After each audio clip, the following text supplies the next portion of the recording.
Is that 2 in a row? I don't think that's in a row, no. Oh. But yeah, Two he did two.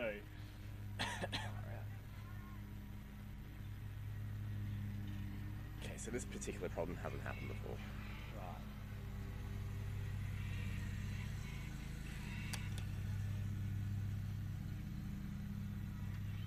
Well, I've got something, hang on.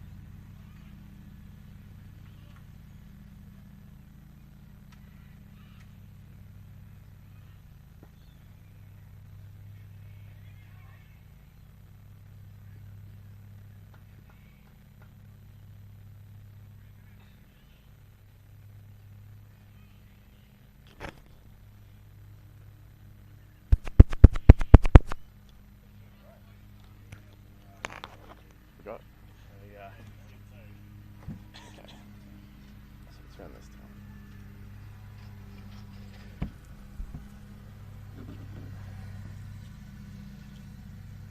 Apologies for the delay. My name is Bo Nicholson. I'm joined by Josh Massimesi. Josh, we're watching the Coastal Marlins up against the Moreton Magic. Coastal Marlins are batting first with Chris Glass and captain Zach Kuhn as Chris Glass goes absolutely huge for his third six of the innings, straight over the players' tents. Josh, good morning to you as Chris sends that one into orbit. Yes, no, good stuff from Chris. He's definitely teeing off at the moment. Yeah, even with the field place, they got a man back there, but he's gone 3 times over, mid, on, and yes, good start for the Marlins. It has been a great start for the Marlins. Blake Edwards into his second over here. Blake Edwards has been on the radar a bunch of times for Queensland selection, so no mean feat taking him over cow corner there as he knocks one to the long on fielder for 2 as Zach Kuhn comes back for the second and Glass makes it at the keeper's end. Yeah, Chris Glass came off a few runs in the last round and he's taken Brad Ibsen for 2 sixes in 1 over in the second over, and now he's given a little bit of pain to Blake Edwards as well as the score moves to none for 25. And he absolutely smokes another one, Josh. 4 more. 4 more. One bouncing into the fence. So this is a huge start for the Coastal Marlins. Chris Glass in a fair bit of touch at the moment, actually, and taking on the likes of Blake Edwards, who has been in and around the Queensland setup. Brad Ibsen has played limited overs for Queensland many years ago. He's in his 30s now, mid 30s. I think it's actually late 30s for Brad Ibsen, but yeah, Chris Glass showing them how it's done. He's got 26 off 11 deliveries at the moment. Yeah, really. They're definitely making the most of their power play. So, for those viewers that might not be familiar, the power play is a 4 over period at the start of the innings, isn't it, Josh? Where they can only have 2 fielders out, and it looks like they've got 2 on the leg side. That is correct. Got 1 out square and long on deep. But the Marlins are definitely making a point of it to accelerate this run, scoring opportunity. So that brings the captain Zach Kuhn, that leg by, brings Zach Kuhn to the strike, and he is a left-handed batter. It looks like they've dropped square leg out and they're keeping point out. So you'd be thinking maybe short of a length. And a misfield there from the point fielder, but picked up by the sweeper for just a single. So far, Josh, it looks like Glass has been given the license and Kuhn is just going to mow the other end. Correct, that's it. And interesting, they started off with 2 spinners here. Moreton Magic.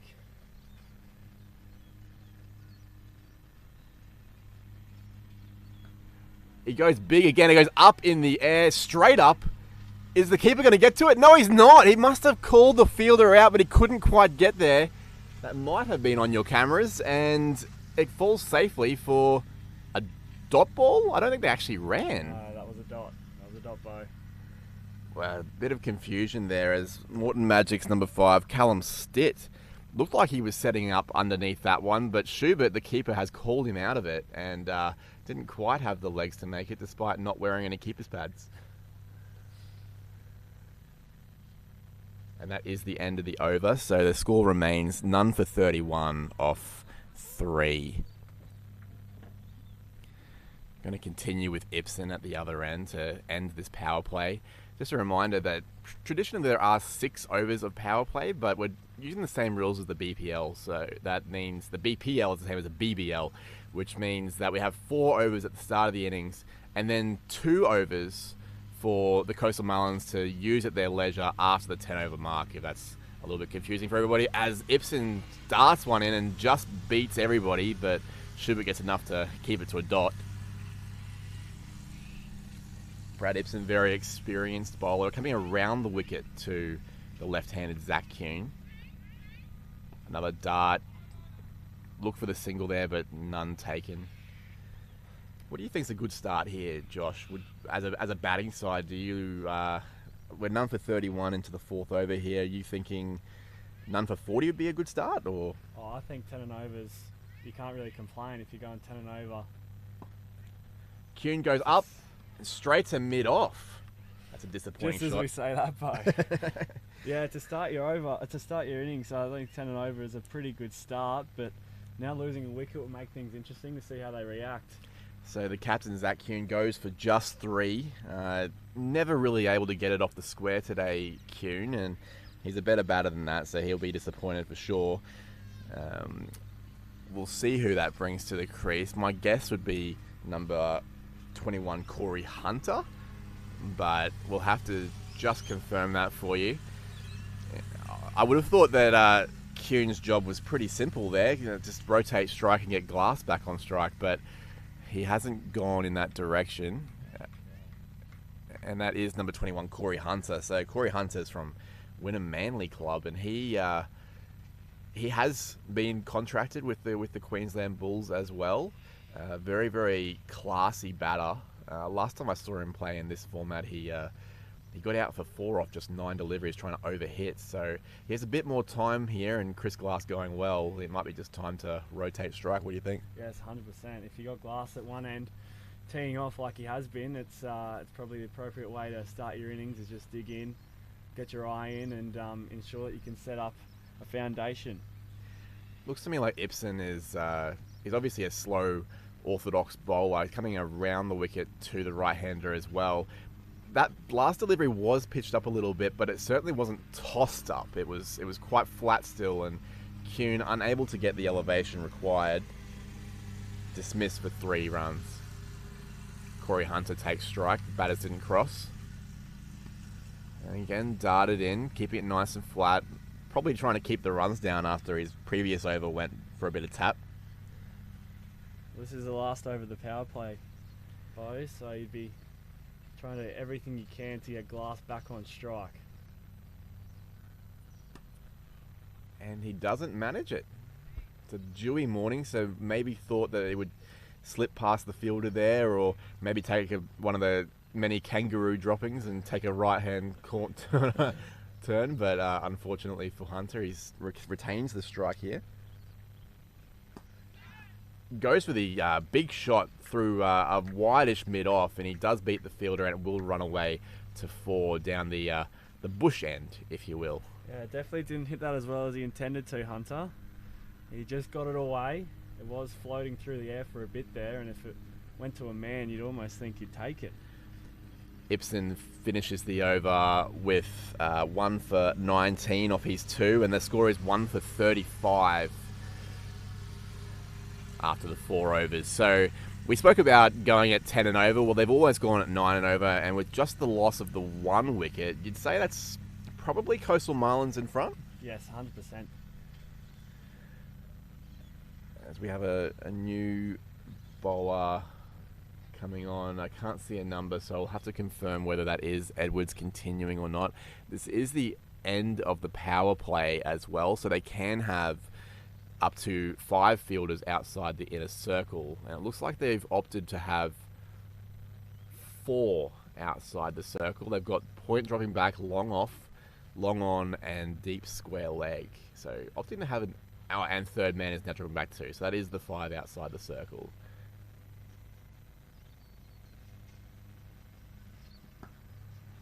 As Glass just knocks that to long on, wide of long on actually, and he gets 2 for it as the number 4 Jack Webster comes around. Is Blake Edwards continuing? What are your thoughts, Bo? Will he put the pedal down, Glass, or is he going to hold back and try and just keep the run rate ticking over? I don't know. It's a tricky one, isn't it? As the groundskeeper goes past. Apologies for the noise. It is a tricky one because, yeah, he is the set batter. There are more fielders back at the moment as third man has come into the circle again. That is a wide down the leg side. Yeah, it's an interesting one. If I'm him, I'm thinking I would like to maintain a bit of composure. Try and get your 7 or 8 and over if you can. Yep. Slower ball out the back of the hand there from Edwards. Nicely, bit of a full toss, so placed down to square leg for a single to the deep fielder out there. Brings Corey Hunter to the strike, who has already shown his intention to try and hit the ball nice and hard. Hunter versus Edwards should be a good match. I'm curious to see how he goes as he takes centre, I assume. Field nicely spread. They did have 3 back on the leg side, but they are bringing in a regulation mid-wicket now. Good soft hands there, Josh, as he places it into the offside just for a single. It's a much better start from Edwards in this over. None for 18. Yeah, got a little bit of tap from Chris Glass in the so he had his first over was none for 2, and then Glass got a hold of him with a 6 and a 4 in the second over. So yes, he'll be trying not to give Glass too much room to use his arms as he takes a very quick little 2 there. That's good running from Hunter, particularly going to the danger end. That's one thing I must say, Bo. The Marlins, they've started very well running between wickets. They definitely aren't looking to just flog it to the boundaries when they've seen an opportunity for 2. They've definitely taken it. Yeah, I don't think it's the fastest outfield here, so if you do sort of hit it just past the inner circle, there probably is an opportunity to, as a slower ball. Again, he doesn't land it. It's a full toss, but just a single out to deep square. Yeah, it feels like the kind of outfield where you probably could sneak a cheeky 2, and it's a bit slippery, so the fielders put them under some pressure. Yeah. You know, it could create opportunities for overthrows or a misfield.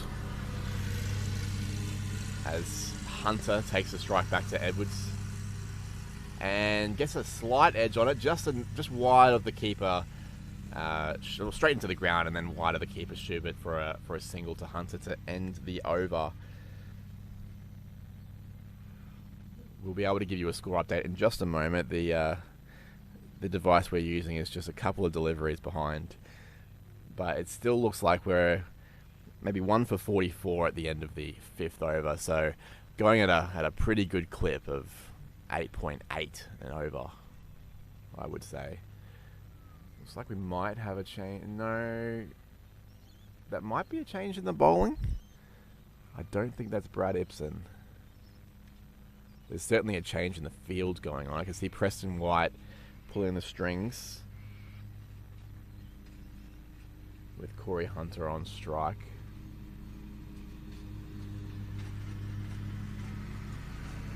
It may still be Ibsen. As Hunter advances, but can't. It is Ibsen continuing. Hunter advances, can't beat the close-in cover fielder, and a dot ball there. Again, Ibsen continuing after the power play, but still happy to sort of use his darts more than flighting it at the moment.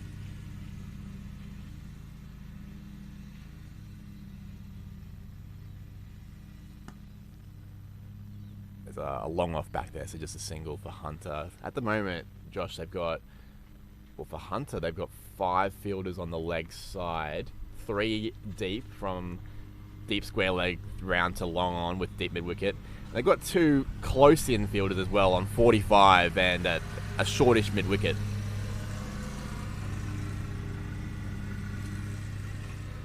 As Glass just prods it to short third for a single. You're right, Bo. They're definitely protecting the boundary at the moment. Corey Hunter just playing the field nicely too. He's a couple of singles. Just getting into his work, isn't he? Exactly right. he has shown himself pretty keen to use his feet. I wonder if Ibsen and Schubert are awake to that. There could be a stumping opportunity. Ooh. He's got the eyes for the offside at the minute. He's not too keen on taking things long on the onside. He sees a couple gaps, and there are a few on the offside. Just whether or not he can pick them out. He may well be an animal lover. There are a few ducks out there at mid-wicket. He doesn't want to hurt them, so he's trying to hit offside. As he does exactly that with a cut shot. Slight misfield at the sweeper position, but no penalty, and just one scored. Brings Chris Glass to the crease, or to the strike, I should say. Very, very similar field. I can't see any changes, so I would say Ibsen's just trying to dart it in straight at the stumps. You miss, I hit kind of strategy. As Glass goes big, straight down the wicket's throat. He's gone. Good catch out there, Josh. He's gone. Glass brings an end to his innings. 33 off 18. Yeah, well done. It was a good knock while it lasted. We saw 3 sixes and at least 1 boundary from him, so that's 22 runs in boundaries. And that means that 11 runs in singles and twos. He worked hard. He got himself in, and they set the trap for him, and he obliged. He did. But no, definitely set a great foundation for the Marlins here. He's got him off to a flying start as they sit at about 1 for 47. Or 2 now, I would say. 2 now, rather, yes. 2 for 47. And this next couple of overs will be interesting to see how the Marlins play it, Bo. You'd think they'll just solidify that position and just get these 2 boys in. You'd think so. But having said that, Hunter has definitely shown himself pretty keen to use his feet, and this brings number 9 Josh Matthews to the crease. Now, I had the distinct pleasure of commentating Josh in the previous round, and he dead set put a ball right next to my car. It was very, very scary. I made an audible sound as he hit because it was just such a sweet sound, and it was part being impressed and part being very, very scared for my car. I have parked like a couple of fields between Josh Matthews and my car today, so hopefully he won't hit it this time. As Preston White comes in, he's a left armour. Schubert up to the stumps, and there's a dot ball there for Hunter to start. Do they have any pace options here, Moreton Magic, Bo, or? Yeah, they've got number 20 Darcy Murphy. He's a left arm pace bowler we haven't seen yet today. Very tall man, Darcy. I'm not sure I can see him out there, so maybe he didn't make the final cut. It's always tricky with some of the team lists. With the BPL, they're very, very fluid at times.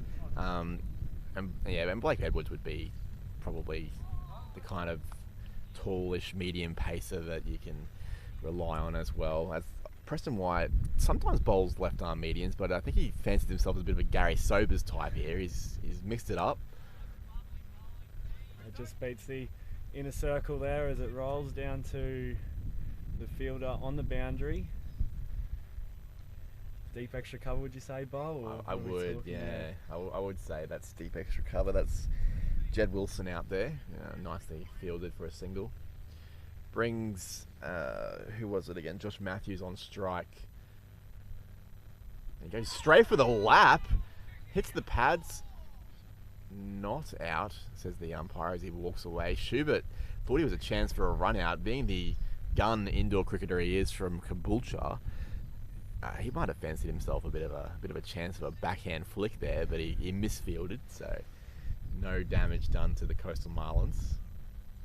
It's a bit more of a traditional shot there from Matthews as he takes a single. Looks like Blake Edwards fielding it long off there.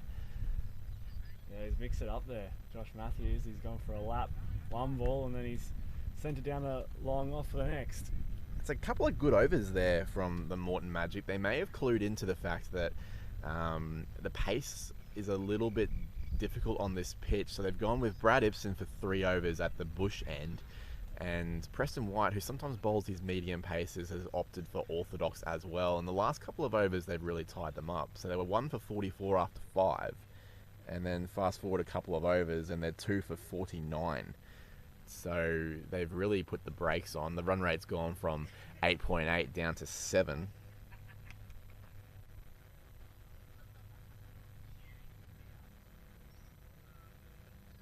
Looks like Nicholson might be continuing, and of course once you've bowled your 4 overs, Josh, that's it for you. You've done your job. As your namesake takes a single to long off. Yes, that's exactly right. Yes, hard and fast Nicholson. He's gotten in. He's done a good job so far. He has done a good job so far, especially particularly the last over, really putting the brakes on the Coastal Marlins and getting that key wicket of Chris Glass. Oh, that's a nice shot from Corey Hunter. Hasn't even bothered to run, which was quite confident considering the diving effort down at the bush end there, but 4 runs to the total, and you can see from Hunter, he's taking his time to get set, but now that he is, it looks like he could be right to go here. Yes. Maybe it's Nicholson's last over, so he might want to cash in if he can.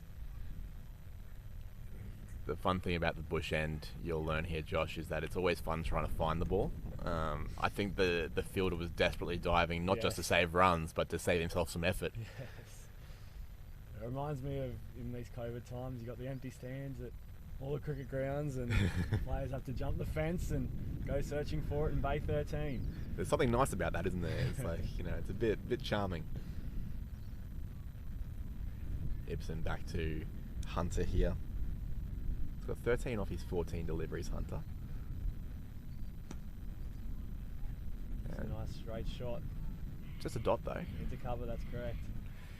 Nicholson pegged him back there.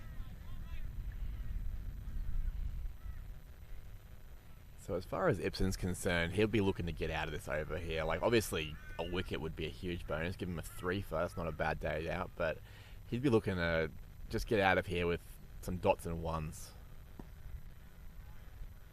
As you can see, it's a single to long on.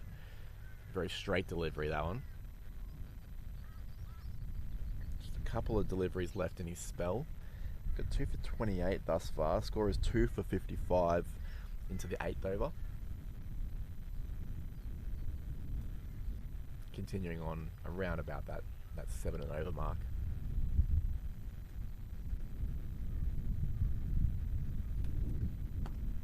Oh, he's almost taken Corey Hunter's head off. Good evasive action taken, and just a single, a good shot for 1. Again, they look for 2, Bo. They look for 2. They had intent at the crease there.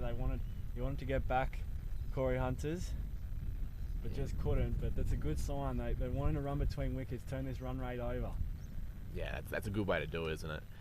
As Nicholson bowls his last ball, as we said, he'll be trying to get out of the over with dots and ones. Full toss though, and a dot. Hunter might have Q-ended that. He might want to get some chalk out. As the score remains 2 for 56 at the end of the 8th over. So exactly 7 runs and over again.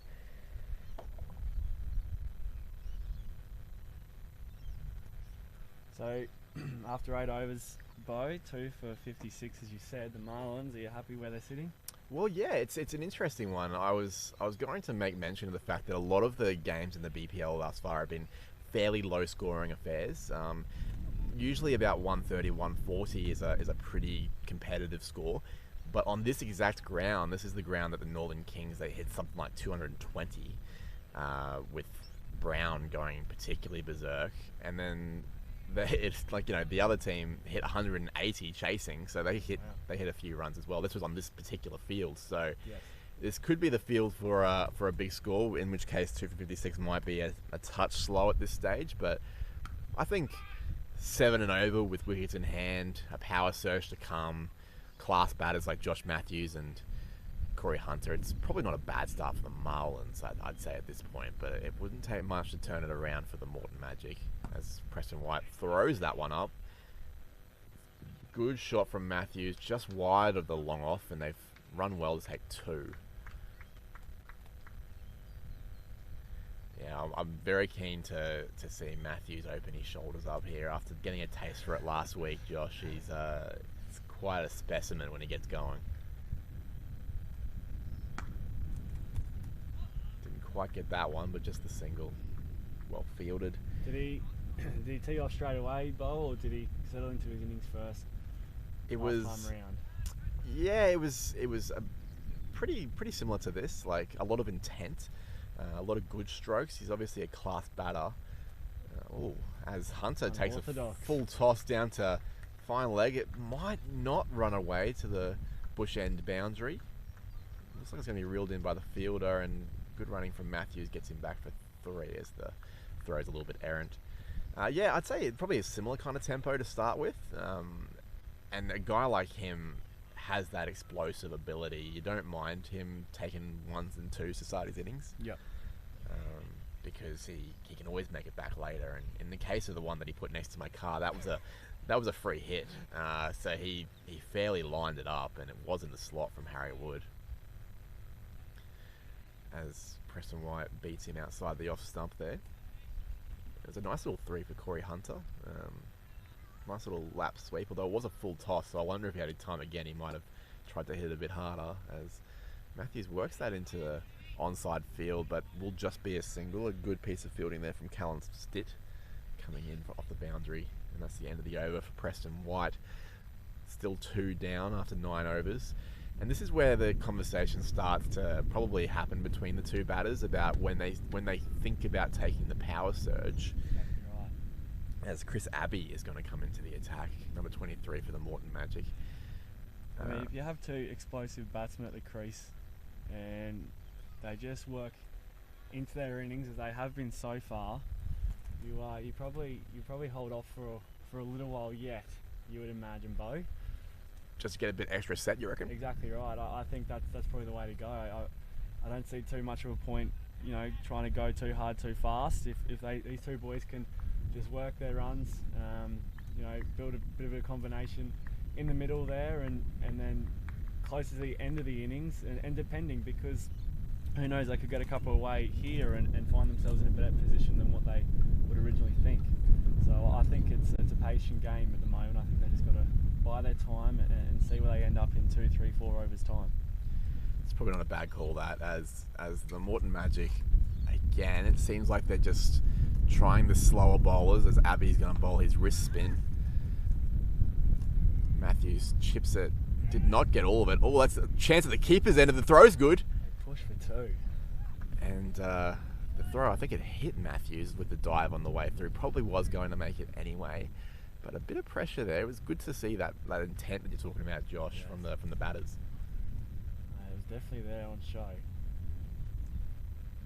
And the more they do that, the more it can frustrate the field, the more it can... Well, you'll start seeing fielders start to creep in, won't you? Exactly right. Which creates opportunities for boundaries as they work a single into the onside there. Chris Abbey just sort of straying onto the pads, perhaps deliberately. A bit tricky to free your arms when it's coming at your knee. Definitely, there's that moisture you're talking about, Bo. The Abbey's got his towel out to dry the ball. There's a fair... Oh, wow. Reverse from Hunter did not go to fruition for him. You can see what he's trying to do there, though. They've only got the short third man in place, yes, and apart from that, deep point. So if he gets some bat on that, it runs towards the clubhouse end for 4 probably. As Abbey, it's a dot ball, crowd catch. I thought I was almost up. Fantastic fielding though. Yeah, it did save at least 1 there. Hunter not quite able to find the gaps the way that he would like. There's been a lot of dot balls in his innings.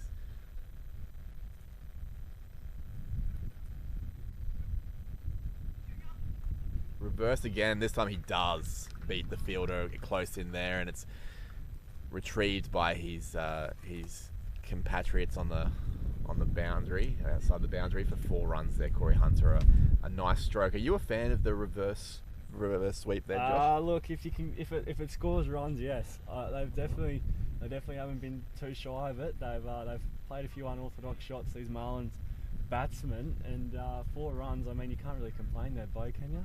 No, you can't, and it has forced a change in the field with another fielder going inside the circle in that position. which opens up mid-wicket for an easy single as he bangs it down the ground towards the sight screen into the bush end. That'll be another 5 minutes spent for the fielders, and another 4 runs. So consecutive boundaries there for Corey Hunter to close out Abby's over. Means the over goes for 11 runs, and the score is 2 for 74 at the end of the 10th over. Cruising above 7 over now. That's starting to head in the right direction, aren't they? Yes, 100%. And they still got the power play up their sleeves. As we mentioned an over ago, they've still got that up their sleeves. They can bring that out when they wish at this stage. They can dictate terms at the moment, the Marlins, with a good foundation runs wise and plenty of wickets still left in the shed. They can manipulate this game and drive it in the direction they wish. It's a nice position to be in, isn't it? Have some not identity. What am I looking for? Agency in the situation. You can just do as you please. The Moreton Magic will be trying to stop that. Preston White, very senior player for the Moreton Magic, just tosses it up, and it does beat the inner fielder there, and that means that a bit too much pressure on Blake Edwards at long off, and they get 2 for their efforts. You can see if they can just beat the inner field, there's often 2 runs there. Yes. Because the sweepers have a lot of work to do as he brings Blake Edwards in like 5 metres. Obviously expecting that exact shot, and it yields a single this time. You can see that instead of throwing it back to the keeper or the bowler, they're throwing it straight to a guy with a towel. Yes. It must be really bad Back out to there. your point, exactly right. It's a beautiful day at the moment. It should get nice and warm, and it'll dry the pitch up and the field up quite a bit. Oh, he's bowled him. That's a big, booming sweep shot attempt from Corey Hunter, and he has been dismissed by Preston White for 25 of 23 deliveries. That was inopportune timing for the Coastal Marlins. They would have been hoping another couple of overs of these two. They could have taken a power surge, but alas, they have a new batter coming to the crease. Corey Hunter not able to go on with his start. Yes, that's exactly right. Corey Hunter, he couldn't get, he got a few away there, Bo, but he just struggled to find much consistency or get any rhythm in his shot making, and he finds himself walking back to his teammates with a decent score, but I'm sure he would have hoped for a lot more. It does bring to the crease Lloyd Aspen. Now, I commentated the Coastal Marlins last round, and he was the player of the match because he took 3 for, I think, 19 off his 4 overs, and then he went out there and banged a whole bunch of runs as well, including a couple of 6s. He's in the top 5 run scorers in the competition at the moment, Lloyd Aspen. He's doing really, really well. He will be... he's someone that if they can give him an over or 2, he's someone that could cash in on a power surge as well, and I'm sure the Coastal Marlins would love to have Matthews and Aspen at the crease for such an event. They bat very deep here, the Marlins. They do have some runs in them, for sure. Even like down to Summerfield and Jet Liebke, the keeper. Liebke's a busy cricketer, the kind of guy that can score over a run of ball at least, and rotate strike for your big hitters. So they do have some runs in them, for sure. Yeah. Oh! Was there a tiny sound there? It looks like Schubert did not glove it, and he'll be disappointed. I'm not sure if there was an edge, but I thought I heard a couple of sounds there. Yes, I definitely did too. But one thing notable is White. He's causing a bit of havoc.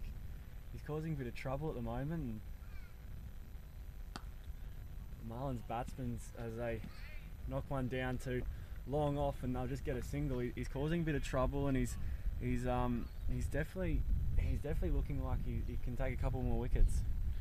He's got 1 over left, and I imagine they'll probably just keep him on at that end because he's doing well, as you say. 1 for 13 off his 3, and that brings the score to 3 for 78 off 11. So still above 7 runs an over, which tracks them towards that 140, 150 mark, which would be a competitive total. I think that would probably be about par, as it looks like we have a new bowler coming on, Thomas Nicholson. I do like the last name. It's very, very much like mine. I have a brother named Tim, actually, and every time I see T. Nicholson, I get very confused. Thomas, also a slow bowler, so again, just going with a bit of a theme here. interesting because the early morning, the pitch might be playing a little bit slow. The outfield might be a little bit slow, but also it'd be hard to grip the ball because of the dew. So catch 22 for the spin bowlers here. Tom Nicholson, a wrist spinner. And starts well against Aspen. Yeah, he's not bad, Tommy Nicholson. He's had a couple of games in this series where he's taken a couple of wickets here or there. He's doing a good job for his team. And just drops a little bit short there to Aspen as he takes a single. You don't mind dropping a little bit short outside off with that protection out there, do you? No. It's a good get out of jail for the wrist spinner. Exactly right. And build some confidence too to start your innings. That's it. Get into your work a little bit, like this, as he sort of strays onto the pads there. But again, no real penalty, just a single. So Aspen, just new to the crease. He couldn't really get Preston White away too easily in the previous over, so he'll be looking to build into his innings. As he uses his feet, makes some room for himself. I think he likes the idea of hitting over cover there. Most definitely. There's some space back of cover there if he wants to take him on. Especially the new bowler. Yeah, I think that's it, isn't it? Trying to put the pressure on Tom Nicholson here. But he's holding his nerve pretty well. There's some pressure, and Matthews goes big and up, and it looks like it could be caught. It's put down on the boundary, and it looks like it may have been put down 4-6. So it would have been an AFL mark style catch there on the boundary. Tom Nicholson does not get the reward for tossing it up there bravely, and Matthews, well, he gets another Zach. He's hit a couple in this tournament thus far, and I suspect it might not be his last in the tournament either.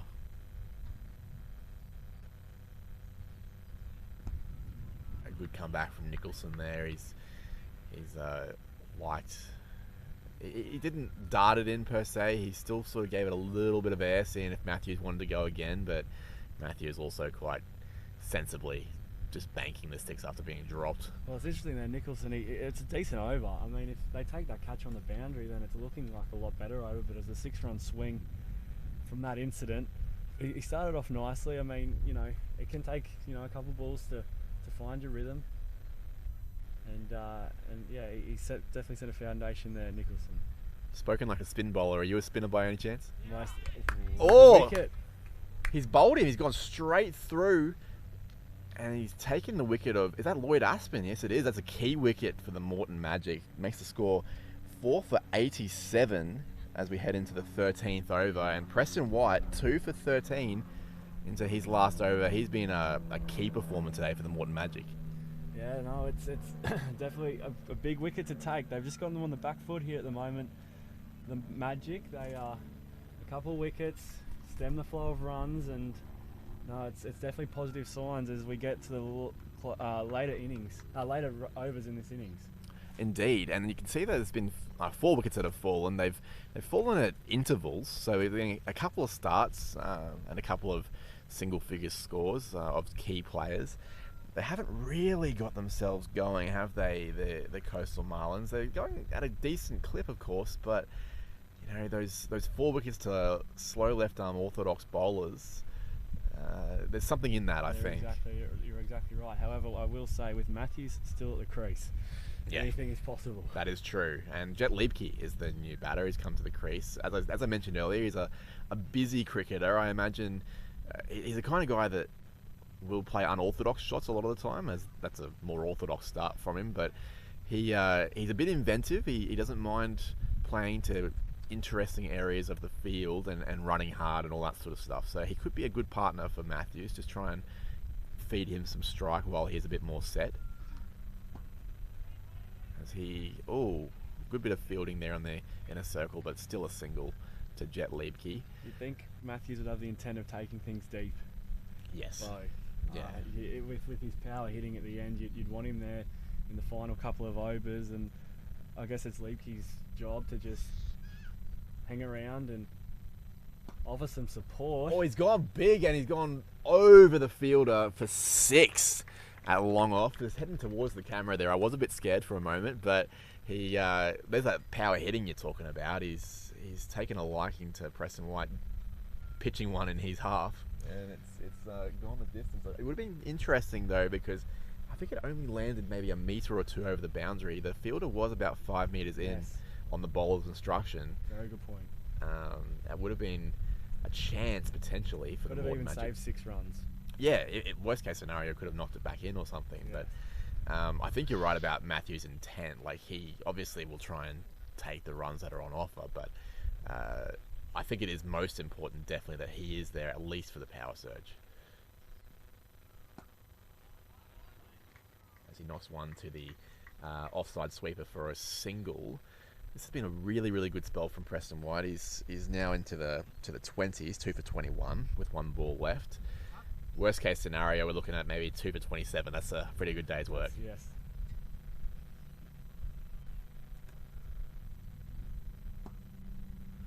As Liebke just plays a traditional on drive, a nice shot for a single.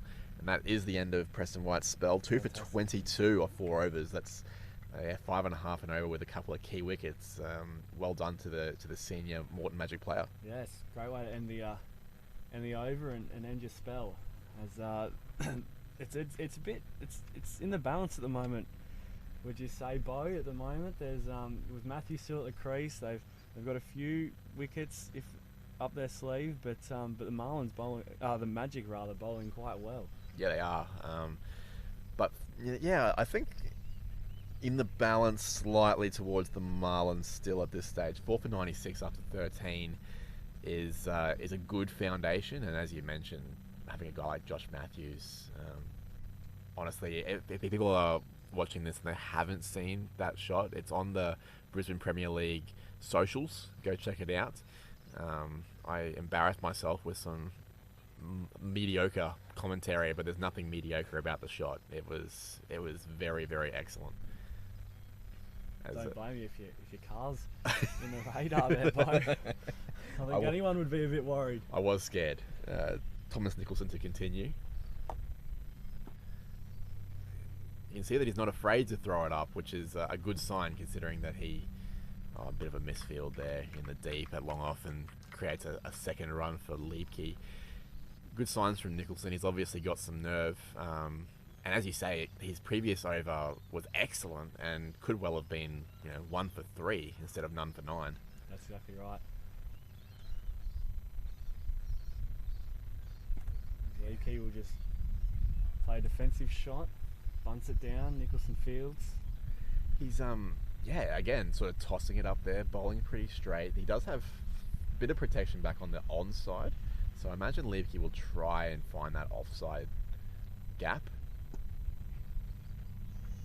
Good effort from the bowler there, but a single still scored. I find the bowlers do put in a bit more effort in the field when they're bowling. Generally. Yes. I was always a keeper back at outdoor, and I put in an equal effort for everybody, I'd try and say, but I found that bowlers definitely put in more effort of their own.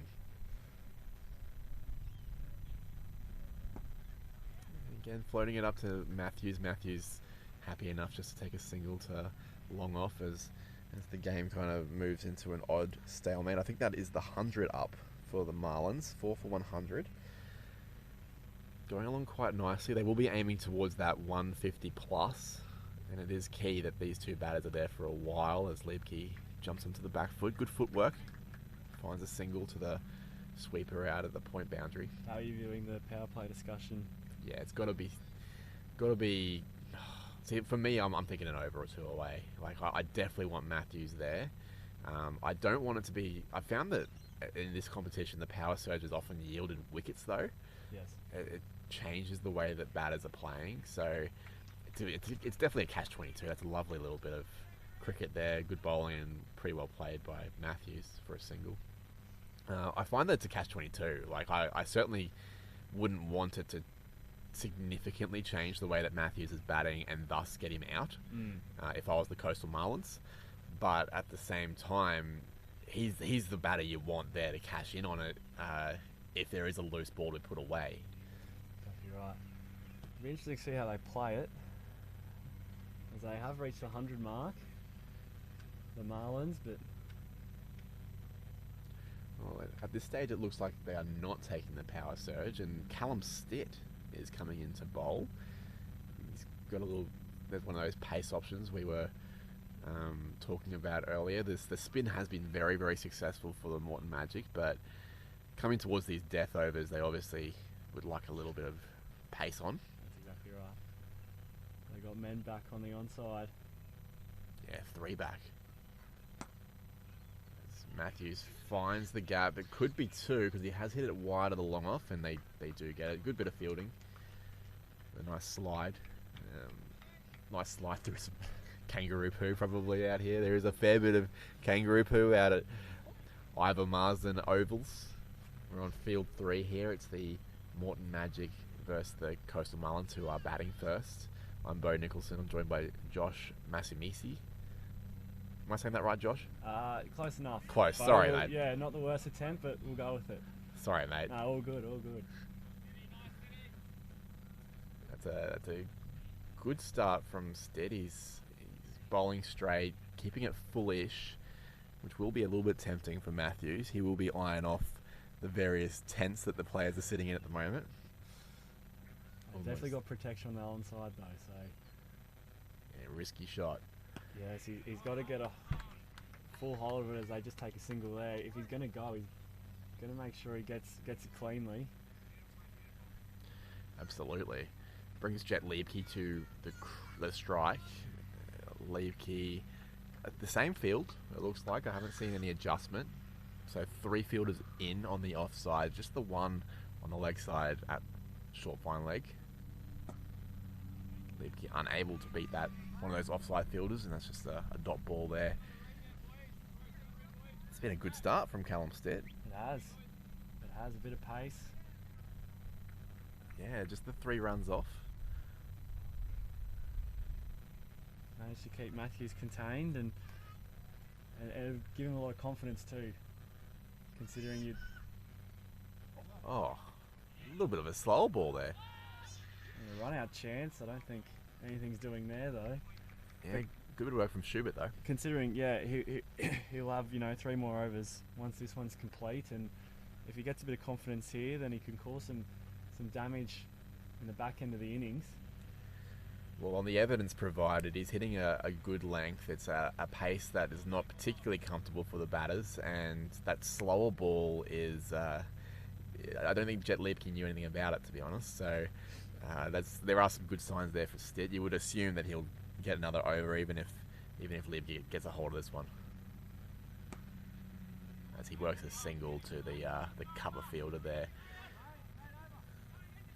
That's an excellent over, only 4 from it, and at this time of the innings, that's pretty key. I wonder if the Coastal Marlins might not be too disappointed because they're still building towards that power surge. That's exactly right. They've got that up their sleeve, and when they pull it out, if Matthews is at the crease, they can really accelerate this run rate. But they won't take it just yet. No. From the looks of things, No, it looks like it's still fielders out for Tom Nicholson to continue.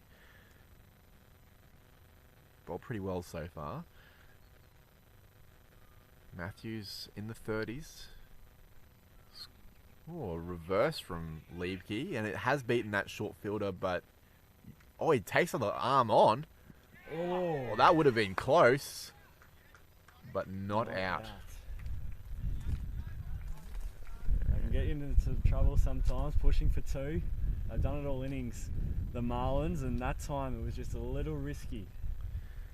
Interesting piece of glove work there from Schubert, bringing the ball onto the stumps from in front or next to them.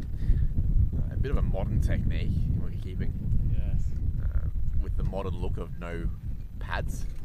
It's extremely village. Very, very village.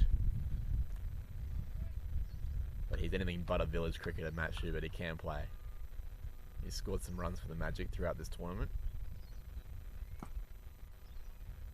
Would you believe he's actually quite a good leg spin bowler?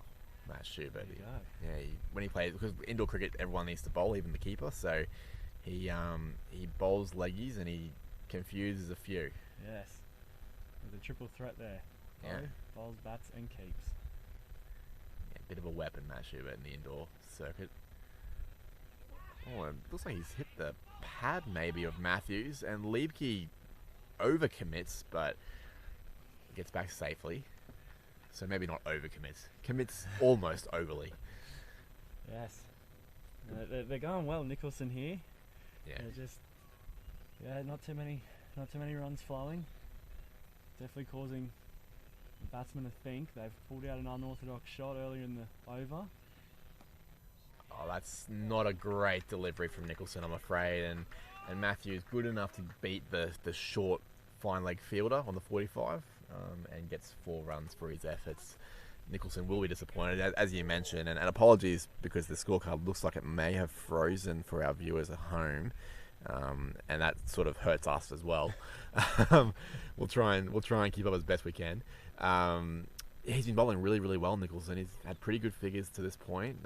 Unlucky with that drop catch, but that wasn't a ball that he'll be happy with. No. There is a slight change in the field now with the deep backward square going a little bit finer. It's a good comeback. That is a good comeback.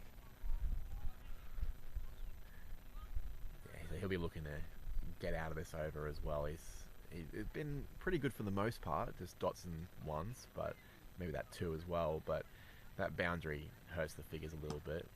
Goes full, beats the inner fielder there, so there should be 2 runs on the offing, and they take it. He's constructed a very good innings so far, Matthews. He hasn't been too impatient, taking the runs when they're on offer, and that brings the end of the over. Yeah, so unfortunately we don't have a live score for you at the moment because the scorecard needs updating. Apologies for that, but it is still 4 down. We're looking at 4 for about 120. I believe that's the end of the 16th over. Maybe the 5th. There should be 16 overs gone, and the power surge has been taken.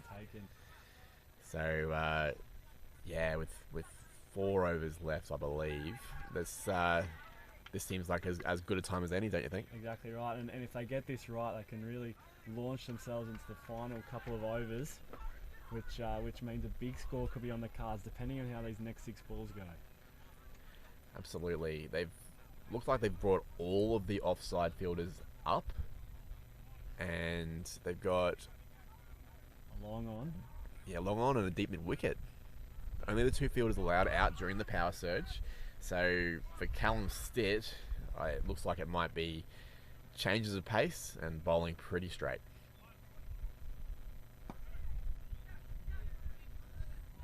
Doesn't quite land that one, but still. Smart batting from Liebke, gets Matthews on strike. Yes, indeed. Matthews, again, we don't have the scorecard up to date, but he would be heading towards that 40 mark if he isn't already at 40 runs. Top scorer for the innings thus far. A very accomplished batter and a very good hitter. Same field for him. And Bowie. Speaking of hitting, he has absolutely minced that over the playing tent. That's 6 more runs for Josh Matthews. Similar to the shot that I commentated last week, just sort of in the slot and bang over cow. That's what we've been talking about. He's got that potential, Matthews, and he gets one away there. Depends. He definitely took the fielders on, and he's not shy to swing that willow. No, he's not, and that's brave, but fortune favours them sometimes. Oh, he's got a little bit of. That's a bit of A.B. de Villiers about that shot. Exactly what I was thinking.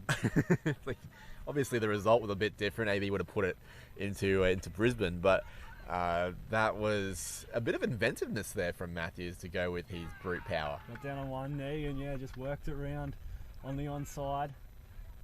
And it's 4 runs. It's a good start for your power play. Absolutely, yeah.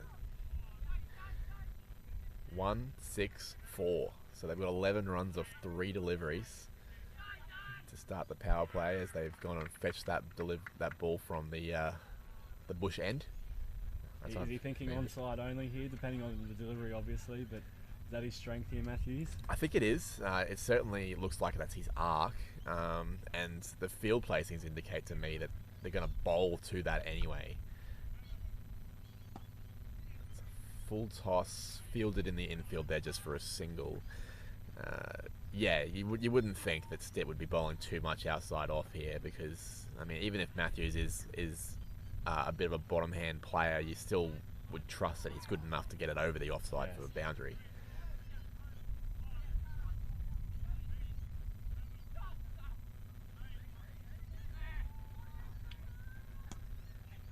Liebke straight to the fielder there, well fielded in the inner circle for a dot ball. Could be a key moment that you don't, like Liebke with respect, you don't want to be giving Matthews strike at the moment the way that he's batting. So far only 11 off it. That's still pretty decent. Yeah, going well. You take 11 or 12 off the 2 power surge overs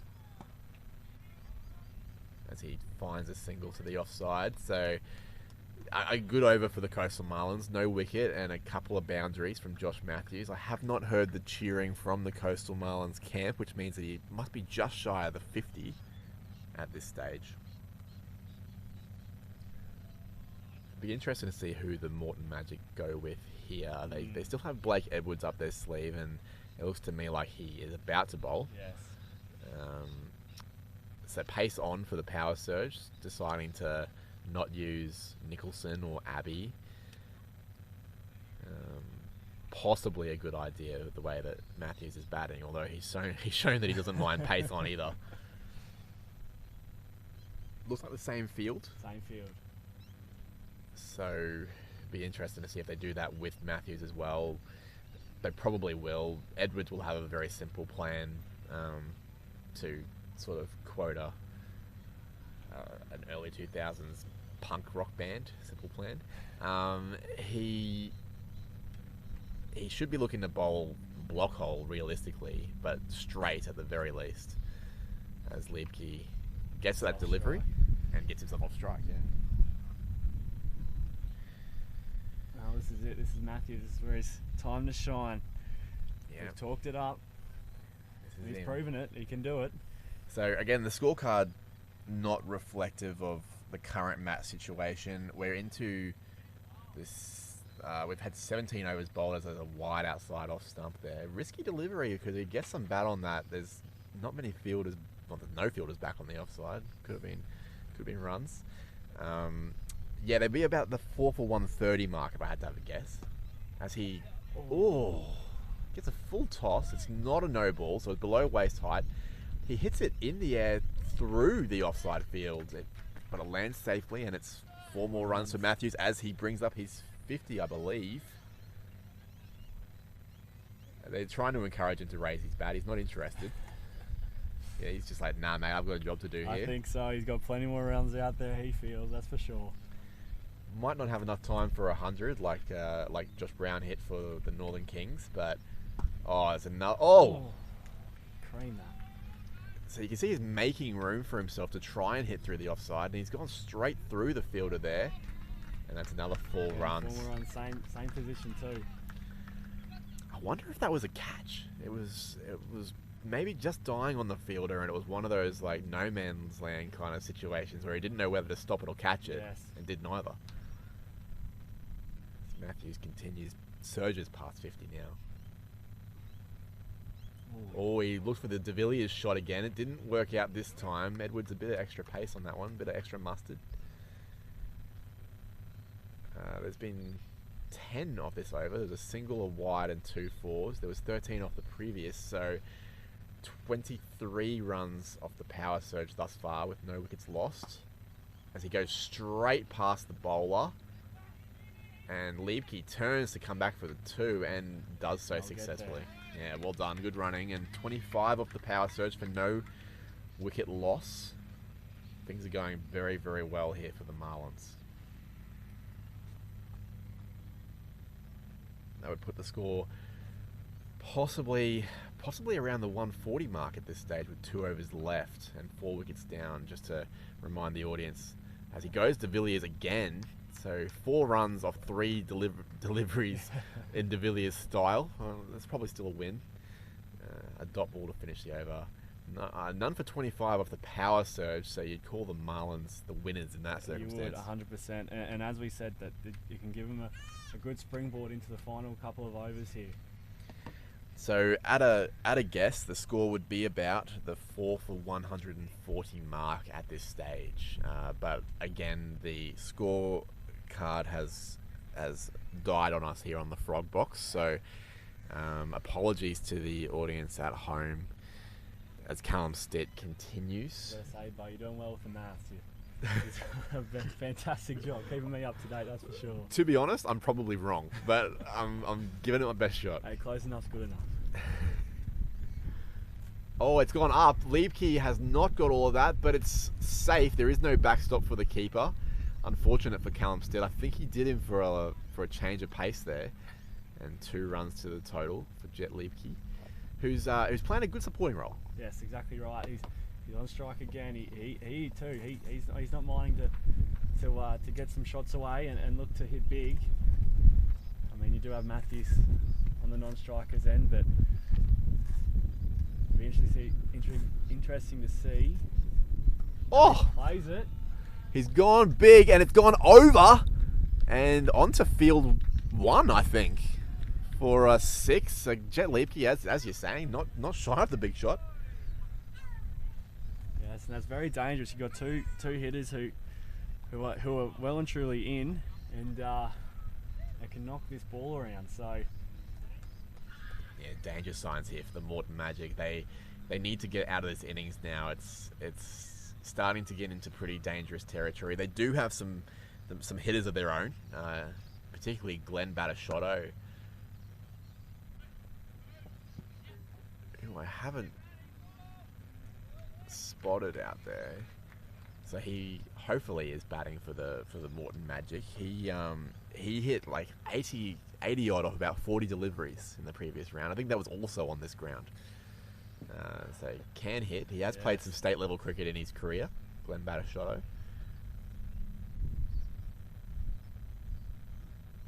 Oh! Take cover. Oh, Preston White puts it down at long on. That is disappointment for Callum Stitt. And Jet Liebke gets away with it and gets 2 runs. yes, he's positioning there. Liebke, as the bowler's running in, moved to off stump, and then he got it away. He just went high and long, but didn't quite get over the boundary. Drop catch. There's a chance gone missing. I thought it was 6 for all money. As he goes big again, doesn't get all of it. 1 bounce to the fielder out there. That is Glenn Batashotto. That's good signs for the Moreton Magic. They'll be hoping that Batashotto can contribute like he did in previous games. Preston White, also a very good hitter of a cricket ball. Matt Schubert goes well, the keeper. And Matthews on strike now, so Yeah, this could be exciting. Slow ball from Stitt, perhaps. It was, and he goes big. It's to long off. Edwards. he's gone. Edwards takes the catch. A very fine innings from Josh Matthews. Had to go, Yes. but I think that was the right ball. Just trying to get it to stick into the pitch. A bit of a slower ball, I think. Get him to play off the back foot. Yes. And was not able to beat long off there. Well, good innings. He got to 50. He really put it on in the power surge, and yeah, they'll be happy with that. The Marlins, and I think Matthews will too, as it brings a new batsman to the crease. Yeah, I think that's Adam Summerfield, an all-rounder for the Coastal Marlins. He usually opens the bowling for them, and certainly is capable of scoring some quick runs as well. Has had some good contributions thus far in the tournament. As we come into the final over, and it looks to me like they might be going with Tommy Nicholson. Is it? I believe so. Yes. So a bit of wrist spin to finish the innings. I wonder if that was by design or whether they were trying to use pace on for the power surge. They may have been hoping that they took the power surge later, but he has bowled pretty well thus far. He's been unlucky, and he has shown he's got some courage with throwing the ball up there, and that might work in his favour here.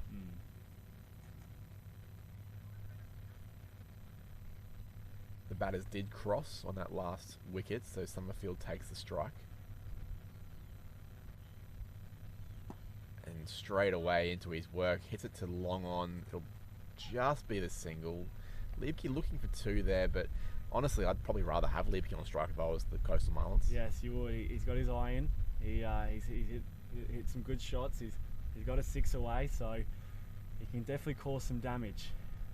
We've got 5 balls left.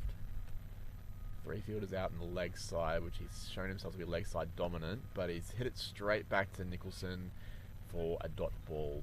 That's a win. That's a win for the Magic. It feels weird calling the name Nicholson because I feel like I'm commentating myself. Yeah, well bowled, Nicholson. Good work. Oh, he's gone the reverse and he has taken his pegs. Yes. He's held his nerve there, Nicholson, and he gets the reward for it. Yep, just trying an unorthodox shot. Saw some space down there at past third man and he couldn't quite nail it. He's bowled, he's out, and that brings 2 fresh batsmen with a couple of balls remaining in the innings. Yeah, well done to Nicholson there. He obviously had the courage to, obviously as a wrist spinner, bowl the final over at all. That's impressive. But to keep going at those stumps, keep keeping it full, it brings all the modes of dismissal into play. The stumping, the leg before, the bowled, and we saw the bowled there. Yes. And I think that's Ben O'Connell coming to the crease.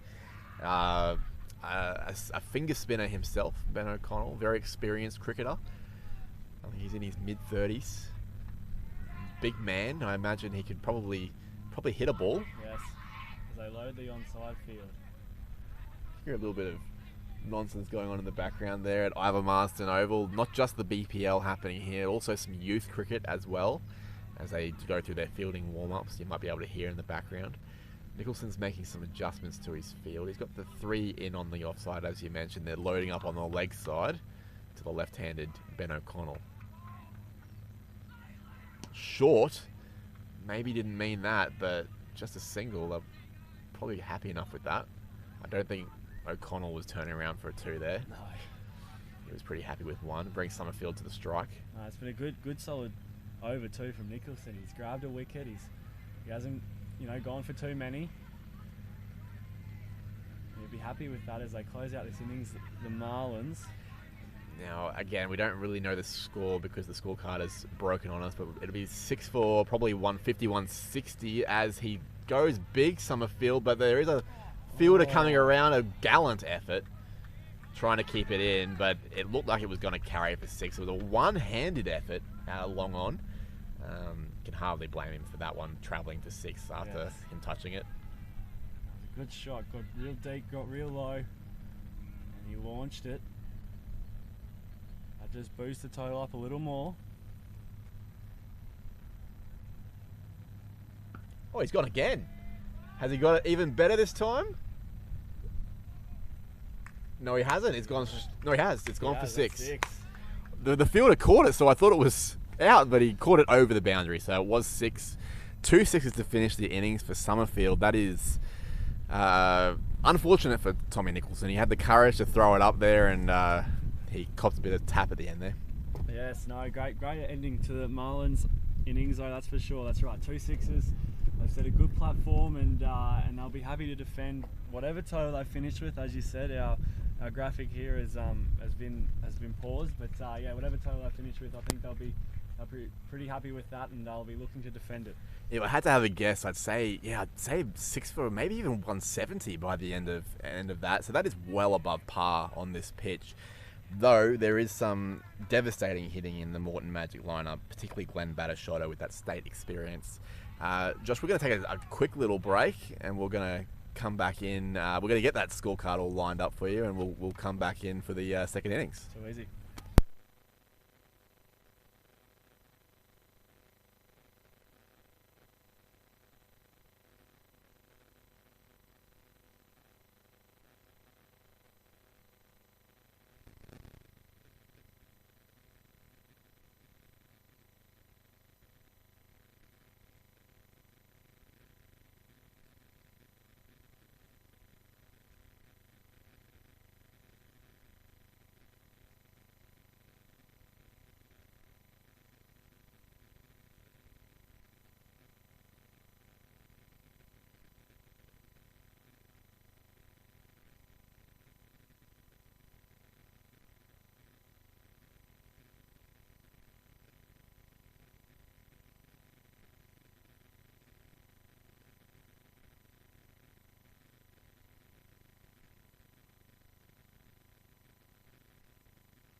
Welcome back to the Coastal Marlins versus the Moreton Magic. We've just started the second inning, so as you can see, the score is locked in on the previous innings. The Coastal Marlins ended up with 6 for 167, which means the Moreton Magic need 168 to win. They got their opening batters out there, and Lloyd Aspen is bowling for the Coastal Marlins, who took 3 for 19 in the previous match. Didn't get many runs though. Josh, you're thinking at the moment, especially with that late surge of runs for the Coastal Marlins, probably they're a little bit in front at the moment? Yeah, you'd imagine so, and with Matthews there at the back end and doing what he did, yeah, you'd think they're in front, but you know, you never know. You never know. If they get a good start here, the Magic, and find some momentum, they can really put the Marlins under pressure, but you'd say, yeah, Marlins are definitely ahead. As Aspen comes in. Oh, bang! Straight away onto the leg side. There is no one back there, and it has trickled over the boundary for 4, I believe. Yes, the umpire confirms 4 runs. Aspen just straying onto the pads there, and it's quite a good shot there from the tall left-handed opening batter. Yeah, do you think they'll adopt a similar tactic to what the Marlins tried in their opening 4 overs bow, and having someone, you know, go hard and having the other batsman just hang in there and support? I'd say so. It seems to be a tactic that works pretty well, but when... Oh, wow. Oh, a slip in place for the Coastal Marlins, but that edge has gone away for 4 down to the bush end. There are 2 ends. There's the bush end and the good-looking end. We're at the good-looking end. But... yeah, the bush end's copping a bit of a battering there at the moment. And 4 more runs to the score.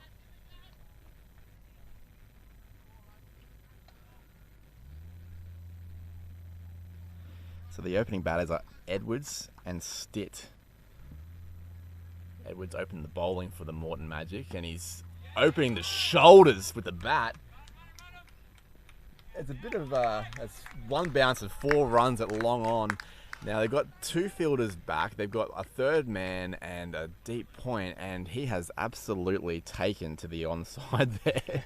Edwards, a bit of Sunil Narayan about him, I think. He's opening the bowling and the batting and just throwing his hands at everything he can see. Yes, most definitely. He got it away, and unlucky not to get 6 there. I thought they was tracking for 6, but a couple bounces over the boundary, and yeah, no, good start for the Magic. That's what they need. They really need a good start. They can't, you know, get off to a slow start and have to really, you know, dig deep and chase hard at the end. They need to, you know, get on the front foot early, find some rhythm, find some momentum, and hopefully continue that through the whole 20 overs, or however long it takes them. So I think it's none for 13 after the first over. We're going to try and keep track of that for you while the scorecard is down. A really good start there from Edwards. So none for 13 off 1. They're chasing 168 for victory, so more than on target at the moment as Stitt faces up for the second over. I can't quite see the number. My guess is, though, that would be probably Adam Summerfield. As Stitt goes big over the offside as well. My goodness, and we have another 4 runs to the total. It's the way to go. It's the way to go. This is a good start. Very good start from the Magic. It's critical, these first 4 overs. If they get away with, if they can even match the Marlins, then they're on track, as we know. But it's important that they do get a really good start, and if these 2 can get hitting, well, anything's possible. Absolutely.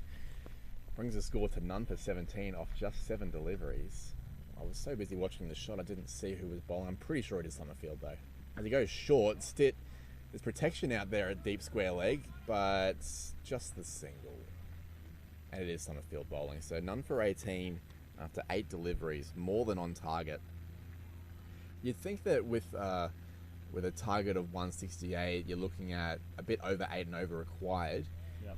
For the power play, you certainly don't want to be losing more than 1 wicket if you're the Moreton Magic here, and you're probably wanting to get into the mid-30s, wouldn't you say? You would. Oh, Edwards again loves to free the shoulders, and he has 6. It is a 6. It is 6. Goodness me, he can. This is the start. This is the start they needed. The Magic. This is the exact start they needed, and they've gone out there with a lot of intent. That, as you said, opening the shoulders, swinging that bat, and it's coming off for them so far. They did have a chance. Slip, just fly it over, slip head, an over or two ago. But that's going to come with the shots you sort of play if you're looking to score some runs. So no, very good start for the Magic. Yeah, caution to the wind, absolutely. Score is none for 24, just 9 deliveries bowled thus far. It looks like they're bringing the third man up into the circle. That's probably not the worst call, considering the damage that we've seen. So they have a deep square leg and a deep long on now, and that appears to be Brenton Edwards' wheelhouse. I've been told it's Brenton Edwards, not Blake Edwards. My apologies to both Brenton and Blake for my earlier commentary. Haven't got a lot of information to go from, but it is Brenton Edwards that is carving up here. He goes big past the square leg, and that's another 6. More. Wow, none for 30, and it's just 10 deliveries. They're scoring at 300 a ball. Now, Bo, I don't want to speak too soon, but what are your thoughts if they take the power surge immediately after the first 4 overs? I'm afraid they can't. They can't? They can't. They have to wait till the 10th over, and it's a shame because in the old rules they would get that 6, and that would be ideal if Edwards particularly is still at the crease. As he goes, and that is out. It is not given by the umpire. He is saying that it has either not hit anything or he's hit the pad. I certainly heard a noise. I heard a noise too. So the score remains none for 30. Disappointment there for Summerfield and the Coastal Marlins. I imagine some choice words under the breath. Not that we encourage that, of course. Umpire is always right, and I'm sure the umpire has got that one too. He's a bit closer than we are.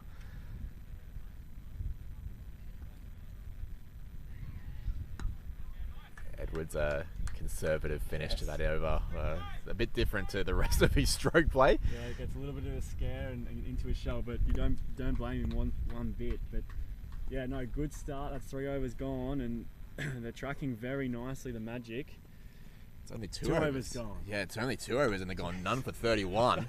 Scoring at 15.5. I can forgive you for thinking it was 3 because there has been that many boundaries, but it was thus far it's just the 2. Pretty incredible stuff. Yes. Coastal Marlins looking for spin here.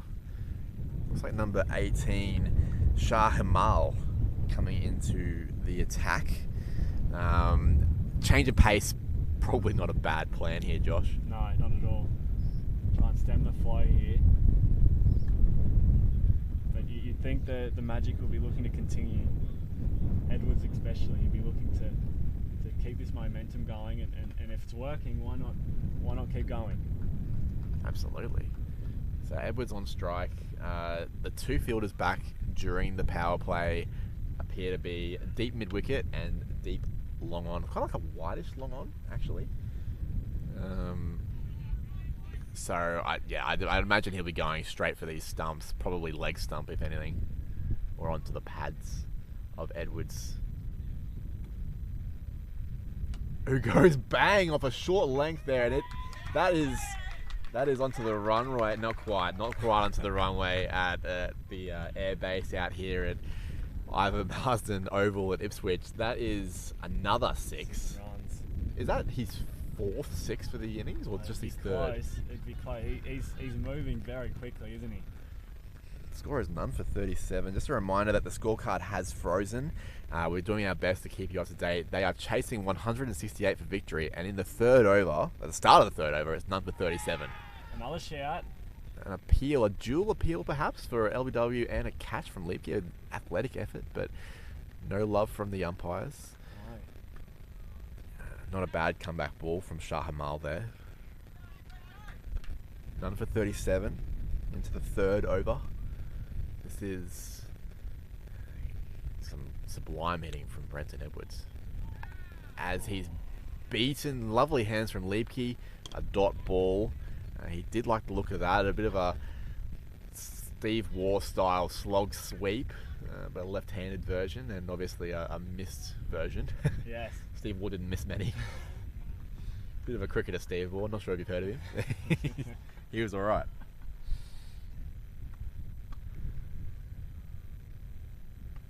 As the wind is just starting to pick up here. Oh, very slow. Taking the pace off there, Shah Hamal. Do you like that tactic? Just like really slowing it down? Well, I mean, you take the pace off the ball. It creates a lot more risk if you're the batsman trying to launch, because you do have to swing a lot harder, and that can cause a miss hit or maybe an edge.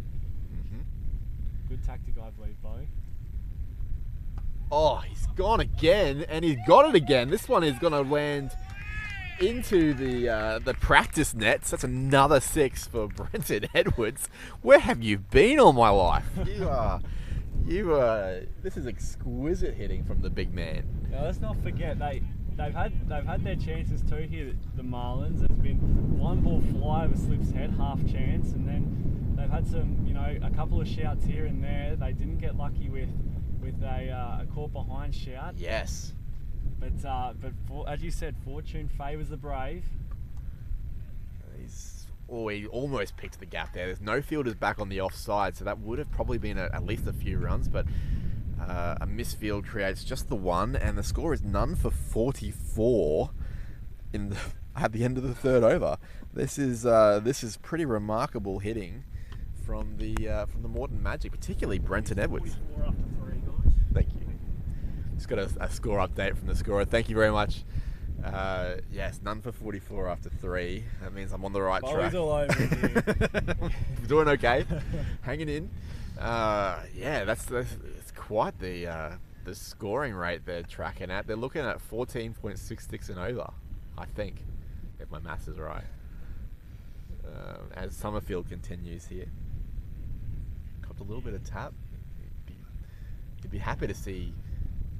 That's not Callum Stitt, is it? No, that's Edwards again. So yes. Last over left in this part of the innings. Yeah, the power play. The power play, that's right. Yeah, so tactically, are you thinking at this point it looks like Edwards is just going to try and hit none for 60 or something? You'd think so. And hey, if it's on offer, take it. Yeah. Oh, he thought that one was on offer, and he's hit it into some space on the onside. Looks like it's been misfielded. Oh, that's disappointing for Summerfield, who had that catch appeal turned down, and now it's a misfield in the out, and that's another 4 runs. So none for 48. Goodness gracious. Yes. They are. I'm going to run out of superlatives soon for what Edwards is doing here. It's been he's just walking at him now. Mishit, takes the single. None for 49. That's confidence. As we said, Bo, it's important to get a good start, and they have. They've set the foundation, the Magic.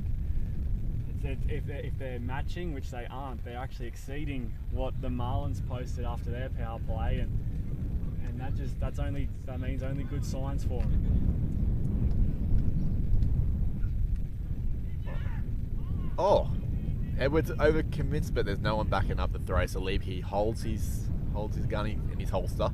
None for 49. I wonder how Callum Stitt's feeling about all this, because he's been watching it at the other end. I'm sure he's enjoying it, Yes. but he hasn't had much strike recently. No. I feel it feels like a new batter still in the fourth over. That's exactly right. But hey, I'm sure he wouldn't mind, and you can't look too far ahead. So just get through this power play first.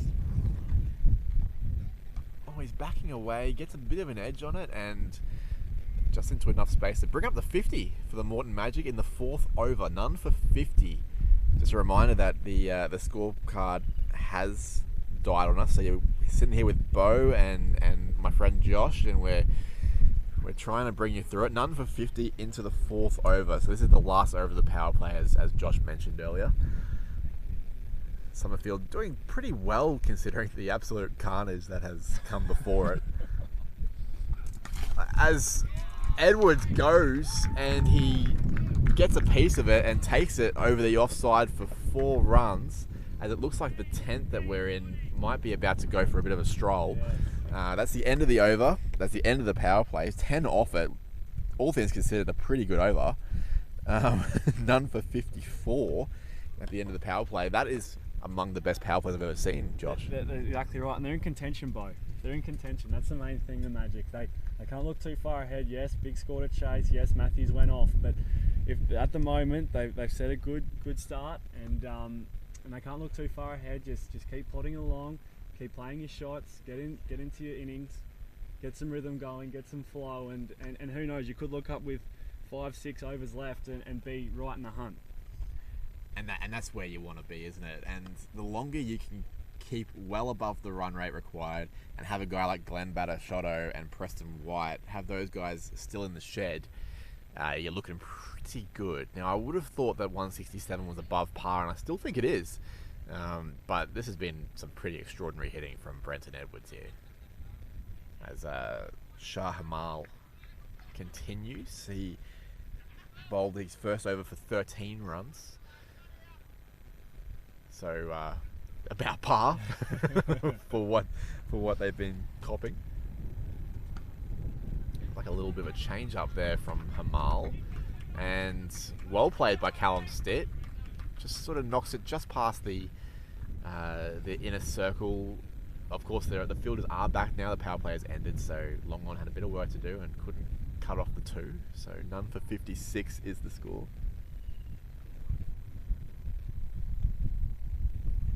So we've just been told that Brenton Edwards has scored possibly 48 of the 56 runs we've got so far.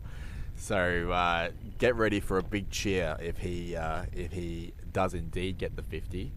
We still have Callum Stitt on strike at the moment as he knocks it into the offside for a single. So the score becomes none for 57.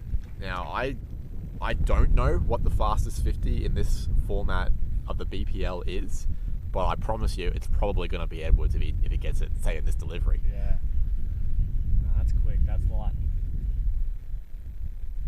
It's magic, if you will.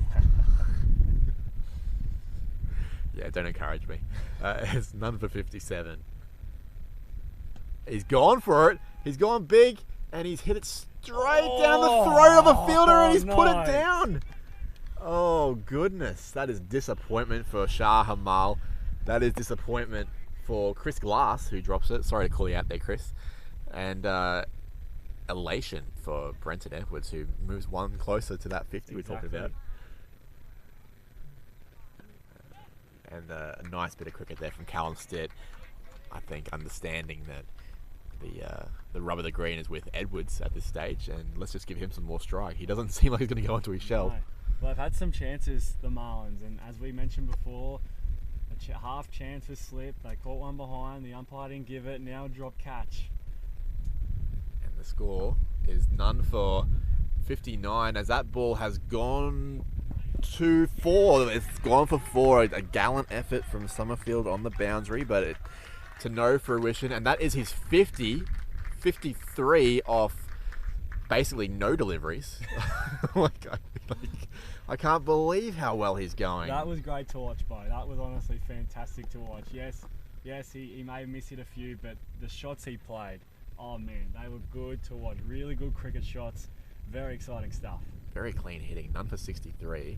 And there's some more hitting. It's gone up to Hunter. It's gone over.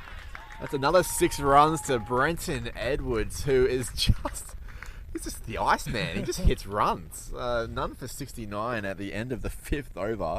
That was a pretty good over until those last couple of deliveries. So none for 69 after 5. Now this is serious. This is quick, Bo, and they are right in the hunt at the moment. Oh, absolutely. The run rate is 13.8 at this stage. 13.8. Bit of quick maths there. A bit big Shaq. 13.8. So run rate required. Let's try and work out the numbers on that. So they need less than 100 off 90 balls.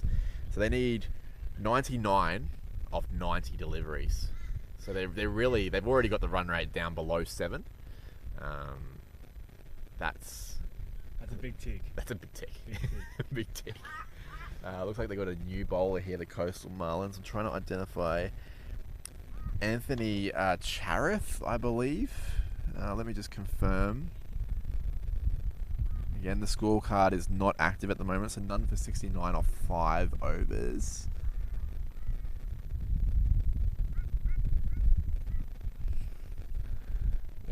I don't have any information on the bowler. I believe it's Anthony Charith, number 14. Looks like he's going to bowl some slow left-arm orthodox, wide of off-stump, and a wide given. So he'll have to bowl that one again. None for 70. So how do you see these next couple overs unfolding, Bo? Do you think Edwards continues to swing, or do they just start to build a bit of a partnership and let the run rate do its work? Oh, well, Callum Stitt, to answer your question, has knocked it away from the good-looking end, straight into the bush end. None for 76, the score becomes. This is only the sixth. That's the first ball of the sixth over. So let's do the maths on that. That's 31 deliveries for 76 runs. Wow. And Callum Stitt's doing his job. He's scored maybe like 12 or 13 of those. Brenton Edwards has gone absolutely berserk. And to answer your question, I don't think Edwards, just looking at him, I don't think he has gears. I think he's just going to go top gear. Yes. Hey, and that's good for us. We like that. Absolutely. Good entertainment. He is, and like when you're hitting him as well as he is, why would you? Like, it's kind of like asking Chris Lynn to hit dots and ones. Like, if you can hit sixes, you do it, right? Yes, 100%. I was hoping you'd give me that answer, Bo. That's the answer we want to see, that's for sure. And if he goes down, he'll go down. You got to live by the sword and die by the sword sometimes. Exactly right. And living by the sword's doing quite well by him thus far. None for 76 or 5.2 now. A reminder that the Coastal Marlins hit 6 for 167, which is above par.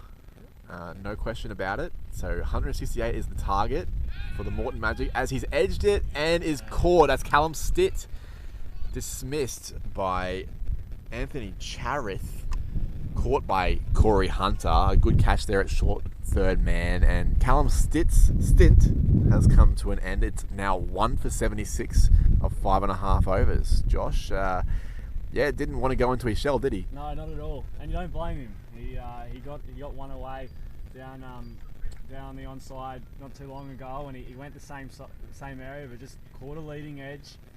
They took their chance there, the Marlins, which is important. They held on to it, got the wicket, and that brings Glenn Batashotto. That's a tough one, isn't it? To the crease, yes, it very much is. A bit of I think I could actually have that one wrong, but the commentators back in the day used to say Batashotto. I would imagine there's some Italian heritage there. You're my Italian expert, well, so yeah, Batashotto, we'll go with that. He is a gun, Glenn Batashotto. Apologies to Glenn if we have mispronounced your name, but at 1 for 76 or 5.5 overs, 90 odd runs at just over a run a ball with 9 wickets in hand. The Moreton Magic certainly holding all the cards here. It will just be a matter of, I think Edwards is just going to continue swinging, and Batashotto has the class that he can obviously hit bombs. We saw that last week, but he can also just manipulate the field, work the ones and twos, get Edwards on strike for as long as he's there. That seems like the sensible option at the moment, and build towards that total. As the wind continues to pick up here at Ivor Marsden Oval in Ipswich. Nice little late cut there for no run for Batashotto. I'm very excited to see Glenn Bat, actually. He's one of those class players that this tournament has plenty of, actually. As he pulls into the deep square boundary, but just for a single. Ben O'Connell out there cleaning up. Batashotto and Edwards at the crease. These are the danger men. These are the big wickets the Marlins will be hunting. It's 1 for 77, and yes, if they are to win this game, the Marlins, you'd have to think it's dots and wickets from here. As Edwards winds up, it doesn't connect, and just a dot, a pretty good over, really. 8 off it, and importantly, the key wicket of Callum Stitt. That means the score is 1 for 77 after 6 overs. Brings the run rate down below 13 for maybe the first time of the innings. That is extraordinary. Lloyd Aspen coming back into the attack. He just bowled the first over, went none for 13. Very fine all-round cricketer. In the previous game, he batted really well and he bowled his 4 overs all in one hit at the start of the innings, 3 for 19. Didn't do that today. It'll be interesting to see how they use him moving forward. You've had the pleasure of seeing Batashotto bat a fair bit, Bo. How are they looking to get him out? Where are they trying to target? I think early in anybody's innings, you're looking to restrict run scoring opportunities and making it as difficult as you can. So you can see that Aspen he's got these 3 fielders up on the offside and 3 fielders up on the leg side as well. So they could have more fielders out, but they're choosing to have fielders in to try and get some dots into Glenn Batashotto. You want him hitting more dots than Pac-Man at the moment. And you certainly, like any new batter, you want to be bowling that corridor or at the stumps. Try and make him play good shots. As the score remains 1 for 77. Outside the off stump, the appeal, the bowler wanted no piece of it, so that's usually a sign that he didn't hit it. 1 for 77 off 6.2 overs. Just a reminder, the score card has frozen. But we do have live play here. Bo and Josh bringing you the news. We've got 1 for 77 off 6.2. Lloyd Aspen bowling to the great Glenn Batashotto. One of many cricketers across the BPL that does have first class all list A experience. As he goes big up, and tracking back, can't quite make it. Corey Hunter couldn't quite get there.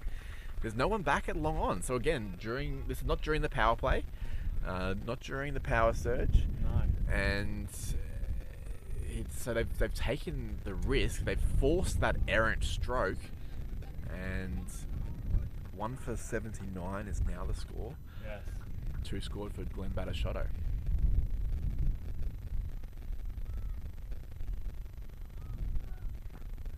Again, another elevated shot. There is a fielder back there this time, though. Doesn't quite carry to him. Couple of bounces for a single.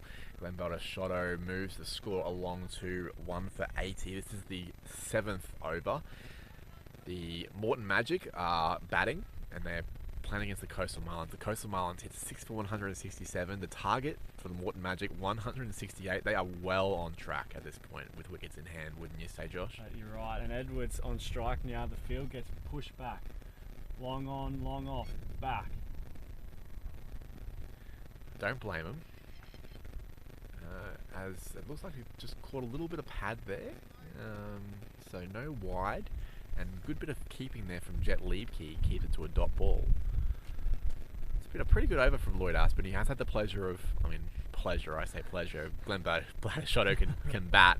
But he is a new batter at the moment, so the pleasure of bowling to him more than Edwards at this stage. Edwards has been in excellent touch. I almost said phenomenal, but I don't like using that word. Oh, he's wound up again, and he's just chopped it to the fielder in the deep for a single. Very fine over from Lloyd Aspen. Comes to a close, just the 4 from it. So they are starting to slow them up here. It's 1 for 81. That's exactly right. And some of the chat from the field, the Marlins boys, I think they're slowly, coming back in this game and slowly drawing the Magic batsmen back. 1 for 81. Thank you. And Brent Edwards 59.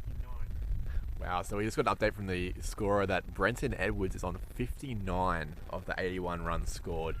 That's an effort. That's a very good effort. A very good effort.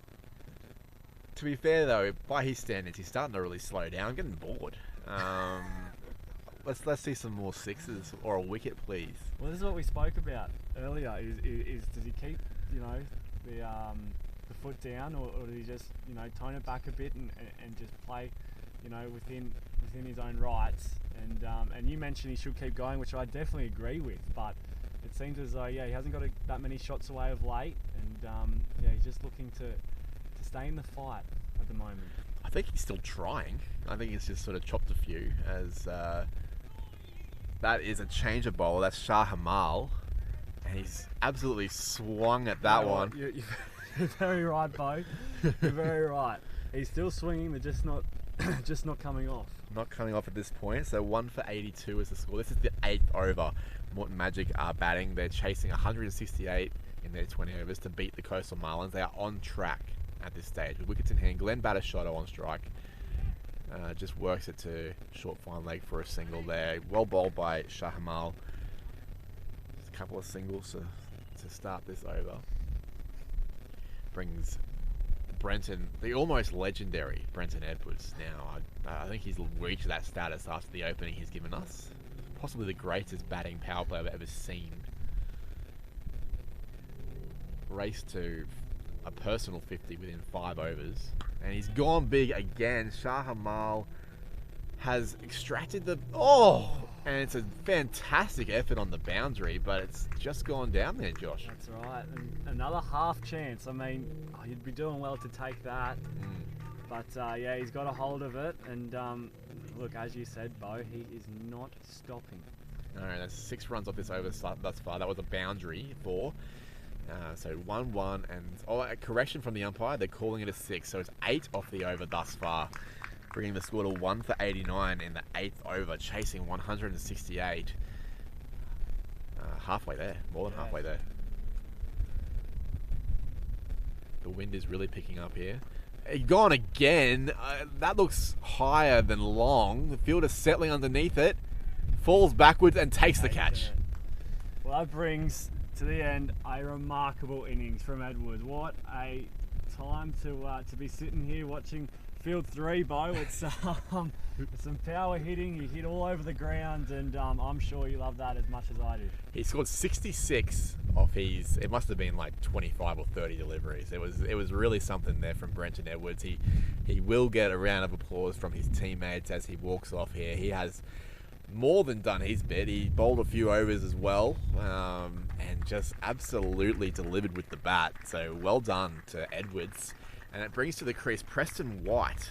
Now, the score becomes 2 for 89. This is still the 8th over. Shahamal there with the breakthrough. A dropped catch for 6, a tough chance, and then a catch the very next ball. Brenton Edwards indeed dying by the sword that he lives so well by. That's exactly right. What can we expect from Preston White, Bo? A lot of experience would be the answer. He's a right-handed bat, so there's finally going to be a right-handed batter for the Moreton Magic. He's yeah,